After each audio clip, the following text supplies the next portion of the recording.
అందరికీ praise lord. October 8 ఈరోజు దేవుని వాగ్దానము. మీ హృదయమును కలవరపడనీయకుడి. యోహాను 14:1. నేడు అనేక రకాలుగా మానవునికి కలవరాలు కలుగుతున్నాయి.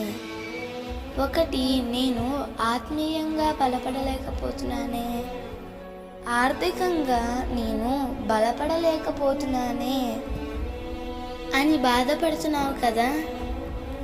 నీ జీవితంలో వచ్చే ప్రతి కలవరాన్ని ప్రభువు దూరపరచబోతున్నాడు. నీ ఆర్థిక పరిస్థితిని చూసి నీవు ఎన్నడూ దిగులు పడవద్దు. నీ ఆరోగ్య పరిస్థితిని బట్టి కూడా నీవు దిగులు పడవద్దు. ఎందుకంటే నిన్ను స్వస్థపరిచేవాడు ఆయనే, నీకు ఆరోగ్యం ఇచ్చేవాడు ఆయనే, నిన్ను ఐశ్వర్యవంతునిగా చేసేవాడు కూడా ఆయనే. ఆనాడు దేవుడు దావీదుకు కలిగిన కలవరాలన్నిటి నుంచి విడిపించి ఉన్నత స్థలములో నిలబెట్టాడు.